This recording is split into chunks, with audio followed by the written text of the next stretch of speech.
मैं तो कल रात से ही अपने आप को कोस रहा हूं मेरे बच्चे। क्यों इसी वक्त जब तुम्हें सबसे ज्यादा मेरी जरूरत थी मुझे इंग्लैंड में होना था? बेटा, मुझे अपने बेटे और पोते की याद आ गई, मैं वहां चला गया और अब लौटा हूं तो पता चला कि इस दौरान तुम्हारे साथ क्या कुछ बीत गया है। बड़े पापा,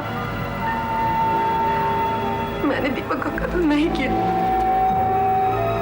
मैं जानता हूं मेरे बेटे, मैं ऐसा सोच भी नहीं सकता, लेकिन तुम इस झमेले में फंस कैसे गई?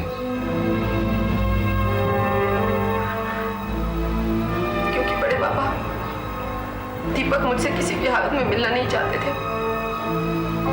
उन्होंने दम तोड़ने तक भी मेरा इंतजार नहीं किया। जब मैं वहां पहुंची वो जा चुके थे। बस मेरे हाथों में उनका खून छूट गया था।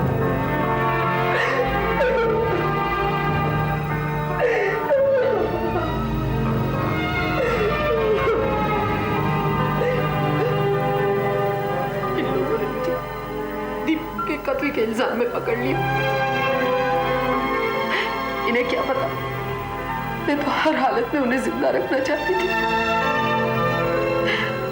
मेरा बस चलता तो मैं उनके साथ दुनिया से चली जाती।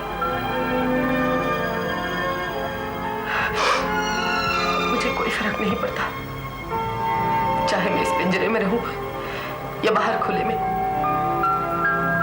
अब मेरी जिंदगी में खुशी नामुमकिन है। जाते जाते दीपक मेरी हर खुशी ले गए। नहीं, मेरे बच्चे ऐसा नहीं सोचते। दीपक को मारा गया है, वो जानबूझ के तुमसे अलग थोड़ी हुआ है। उठ बेटा, उठ जा। शाबाश शाबाश। देखो ना बेटा, अगर तुम ऐसा सोचोगी तो दीपक की आत्मा को क्लेश पहुंचेगा। दीपक की आत्मा की शांति के लिए ये जरूरी है कि तुम खुश रहो।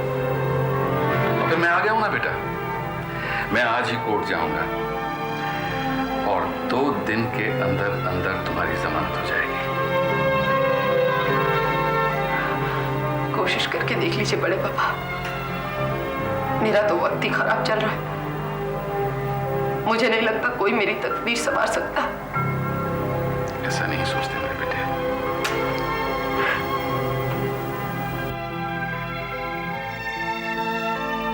मजीठिया साहब, आपकी बात बिल्कुल सही है। मैं इस केस के साथ शुरू से जुड़ा, लेकिन सिर्फ एक ही बात पर आकर तारा सहगल की बेल रुक जाती है, हमेशा। जब तक देवयानी सेठ अपना लगाया हुआ इल्जाम वापस नहीं ले लेती, हम कुछ नहीं कर सकते। वरना ऐसे केस में बेल पर छोड़ना कौन सी बड़ी बात है। हाँ ओपी, लेकिन देवयानी अभी बच्ची है, अभी 21 साल की भी नहीं हुई। इस मुद्दे पर उसका कुछ कहना। मजीठिया साहब, इससे कुछ फर्क नहीं पड़ेगा। इसके अलावा कानून के मुताबिक दीपक जी का कोई रिश्तेदार नहीं है।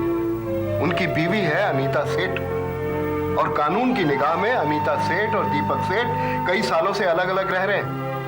ऐसी हालात में अगर उनकी बीवी अनीता सेठ भी बयान दे दे कि यह कत्ल तारा सहगल ने नहीं किया, तो भी उनकी बात में इतना वजन नहीं होगा जितना देवयानी सेठ की बात में होगा।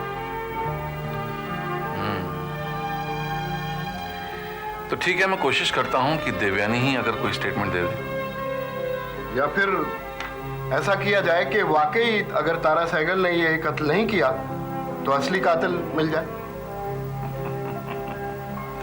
अच्छा OP, thank you. Thank you.